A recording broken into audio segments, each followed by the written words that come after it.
Does your listing description make your target market think, wow, this is the place for me? If it doesn't, or if you're not sure, you need to stick around because in this episode, I'm going to be sharing some of my best tips for writing a badass listing description that appeals to your guests emotionally so that they want to book from you. This episode is going to have a lot of info. So if you're listening in the car or out on a walk and you are worried about not keeping up, I've got you covered. I've got a download for you to use so that you'll have all the tips in front of you when you're ready.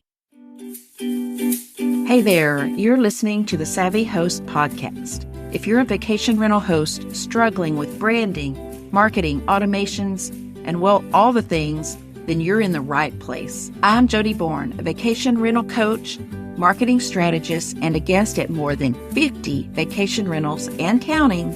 And I'm excited to open the door to my office, share practical tips, tools, and strategies that will help you differentiate your property, attract more bookings, and create raving fans. So if you're ready to become a savvy host, let's hang out.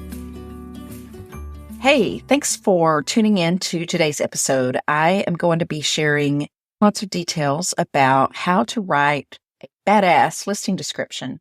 I write a ton of listing descriptions. I love to write. It's one of my passions. So it actually comes pretty easy for me. But I know after dealing with a ton of clients and reading a lot of listing descriptions that it's not easy for everybody. The first thing I want you to do when you are writing your listing description is think about your specific guest avatar. A lot of people do not have specific guest avatars. They have a target market or a niche, and there's a big difference between those things. I will definitely be sharing in a future episode more details about the perfect guest avatar. But for now, if you check out my show notes, I am going to have a link to my perfect guest avatar workbook that can help you with this. And that's crucial to all the marketing that you're going to be doing. Once you have your guest avatar in mind, and if you don't have that yet, think just of the people that like to book your property and try to narrow your focus. Now I want you to think about also using some words that are from your customers. This is called voice of customer. And so you can read reviews and write down and think about some of the words that they're using in their reviews, whether it's a review that's written down or feedback that you get from the guests while they're there. Think about those things as you're going through these exercises, because that's going to help you understand and know what's important to your guests. And it could be a different perspective, right? If you already have a listing description that you feel pretty confident with, you can start with that and then do some editing. I call this finessing, or you can put that aside and start from scratch with these tips. The first thing I want you to do is start jotting down, brainstorming a list of keywords that you want to use, not only in your listing, but how you describe your experience and how you want people to think about your property and your experience. So first, think about words that are specific adjectives that just kind of describe your brand or your experience and your property. So those words could be like cozy or spacious or secluded or beachfront. You know those words that you want to use, and you know the words that really appeal to your target market. So make a list of those words, run it through a quick Google search and see what synonyms you can come up with. Or as you're brainstorming, maybe you think of secluded and then you realize secluded could also be private or serene or relaxing. Remember, we're just brainstorming right now. All of these words are not going to go into your listing. Now I want you to think about your amenities and pay special attention to the amenities that appeal to your target market. So you don't need to list every single amenity, but those amenities that are special, that you've paid special attention to. And some of those amenities could be the hospitality-based amenities, like your welcome basket, those kind of things. Now, I just want you to list those, but then I want you to go back through them and add concrete descriptions to each of those words. And a concrete description means instead of beautiful tree, that's a generic description. A concrete description paints a picture of the tree so you can see it in your mind. And that is a 300-foot tall pine tree. That's a concrete description. You can see that. So for example, if you have a large fireplace, Instead of saying large fireplace, you could say floor to ceiling stone fireplace with inviting hearth. Everybody has an amazing pool. Maybe your amazing pool has a locked gate. What does that say to parents? If you actually call attention to the fact that your pool has a locked gate. Or maybe you can say custom designed pool with an adjoining hot tub and romantic lighting. That speaks to a completely different target market. How about a beachfront resort pool with a nearby tiki bar? Heated pool with stunning mountain views. I see this a lot of time. We have a pool. We have a great pool. We have an amazing pool. We have a beautiful pool.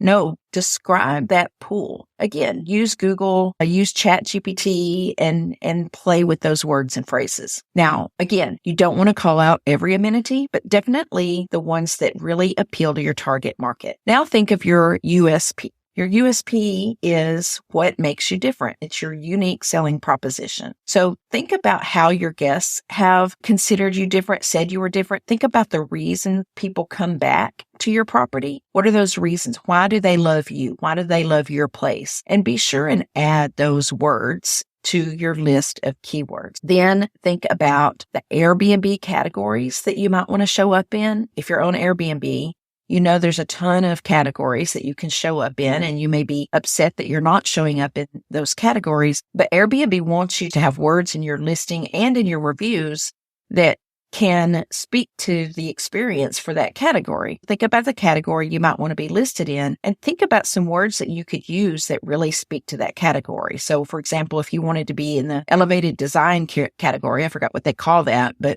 you can use words like mid-century modern sofa or custom designed kitchen, coastal beach decor. All of those words, as you're using those, the Airbnb bots pick up on those. And even if you're not on Airbnb, these are great words to also include in your listing description, just because they're words people are looking for. If people are looking for a property that has an elevated design or a chef's kitchen, if Airbnb has done their research and seen that people are looking for those things, then people are looking for those things on Google as well when they do a Google search, and maybe your listing on your website could speak to that Google search eventually and show up in that Google search. Now, you should have a list of a bunch of words. You should have a big brainstorm list of words. I just want you to keep that list to the side as you go through the next step in the exercise, which is to close your eyes and think about your guest experience for your specific guest avatar as they walk through the door or drive up the driveway or whatever it is. What gets them excited? What are they seeing when they first arrive, when they first walk in? Is it the mountain view on the way to the condo, or is it the tree-lined driveway? Think about as they walk through the door, what are they first doing when they walk in? Do they run to the back balcony to look at the mountain view, or do the kids run to the loft upstairs to see the pool table and the game console? Think about it. And if you want to, when you're doing this, use an app on your phone to just record yourself. If you use Google Docs, you can transcribe it automatically through Google Docs. I think on the voice apps on your phone, at least on an iPhone, I think will transcribe it, and then you can print it and send it to yourself.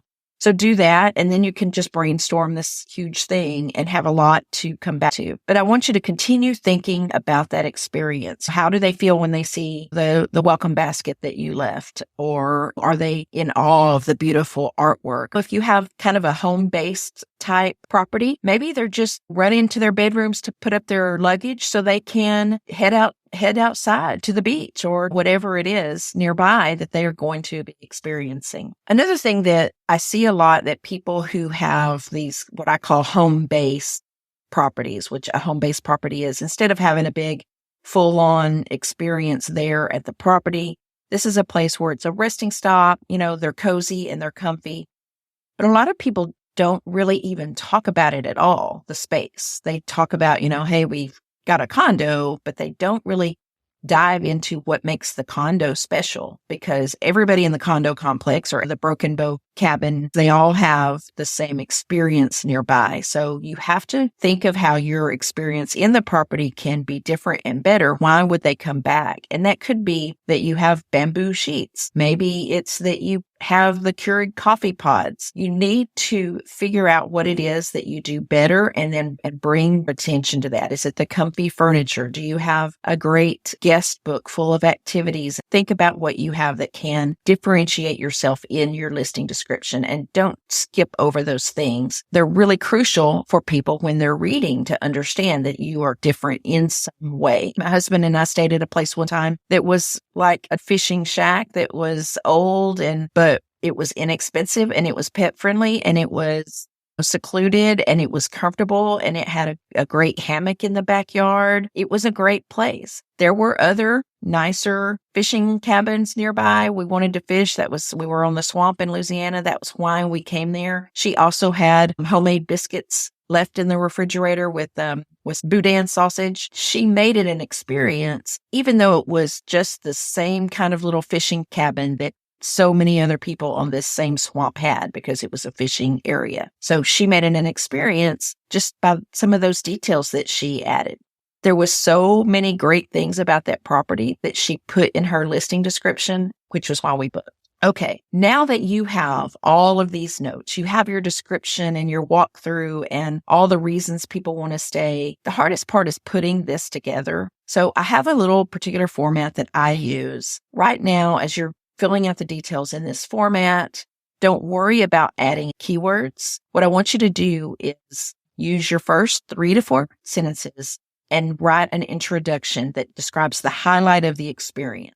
Again, thinking about your guest avatar, maybe thinking about your unique selling proposition, those differentiators, 3 to 4, 5 sentences at the most. Then I want you to write another 1 to 3 paragraphs, continuing that experience from the guest perspective. Think about, how do they experience the property in the morning? How do they experience the property in the afternoon, in the evening? How can you tell a story of their day inside the property? Then you want to have a section talking about the nearby attractions. So you want to include, what is nearby, what can they do? And be sure, once again, I keep harping on this, but think about your target market and your target audience. If your target market is family friendly, or don't mention the restaurants that aren't family friendly, you really want to call attention to the things that are exceptional and exciting, but you don't want it to be a long list, which I do see that a lot. That's what your guest book is for. Just include like 1 paragraph of what they can explore nearby. Now that you have written all of this out, you need to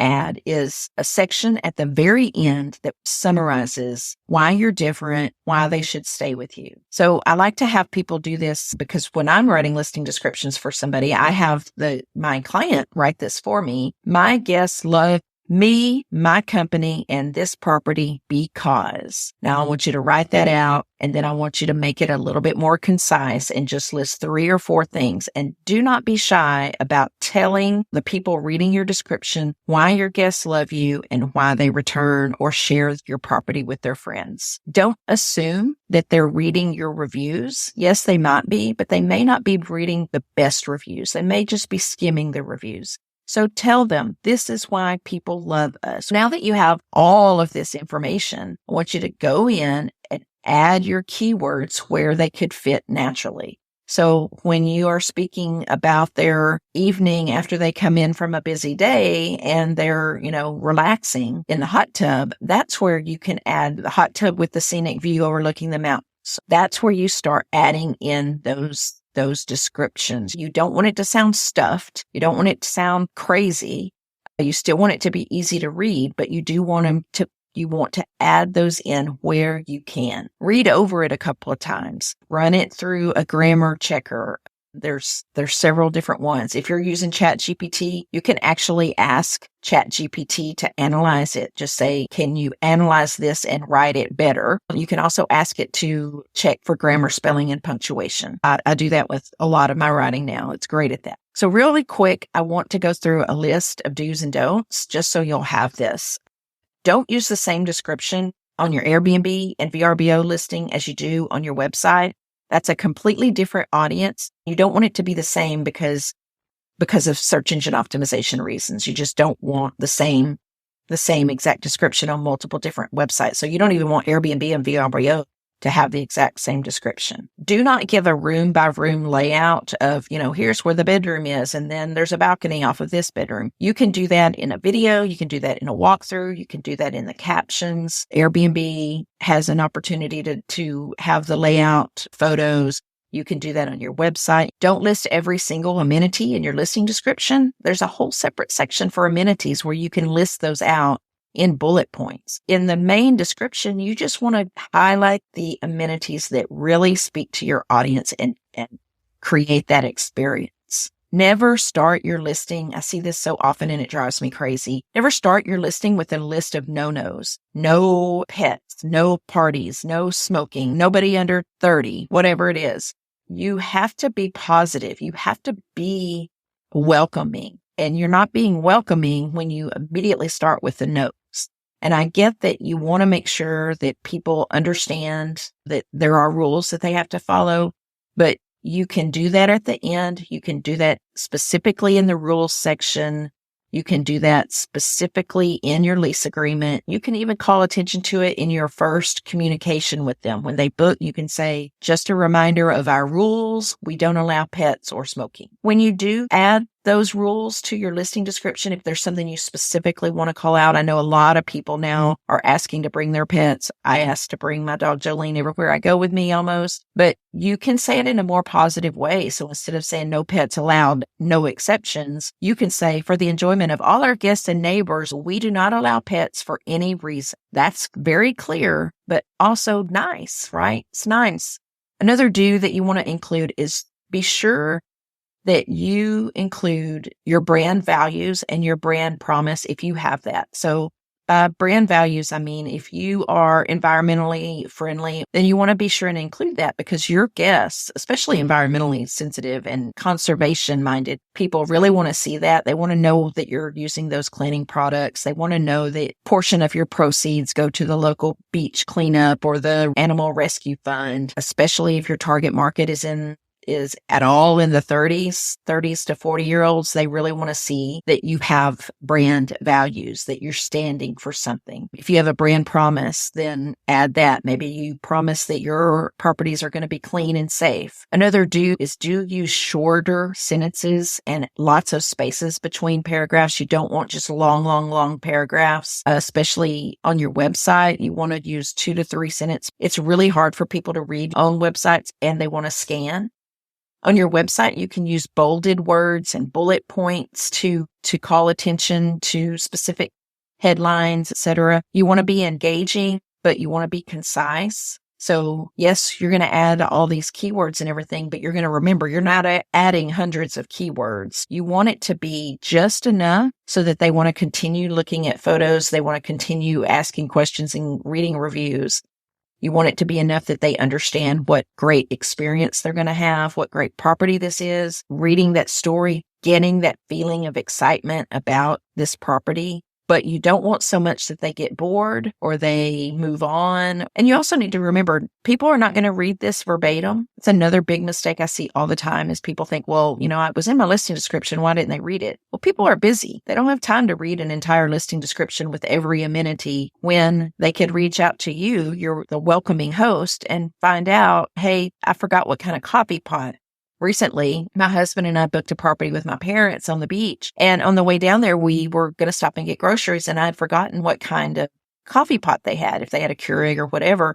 So I sent the lady, a text message, the hostess, asking what kind of coffee pot she had. And she said, it's in our listing description on Airbnb. That was her answer. It was in her listing description on Airbnb. Okay, so now that you have this list of do's, this list of don'ts, this really super long explanation, and don't worry, this is also going to be in the show notes with a little download you can have for sure. But I want you to practice this. So your action item for today, and all of my episodes, I hope, will end in an action item.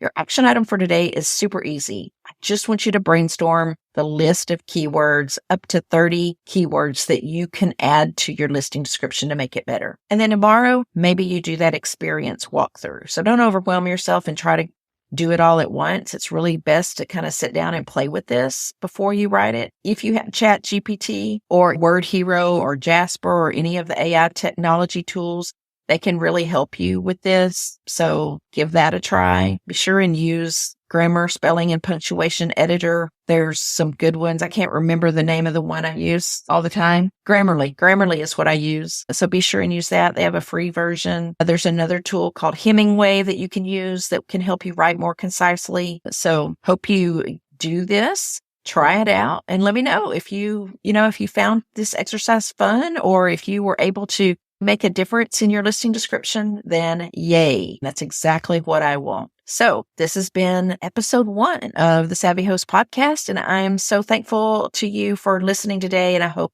that this helped.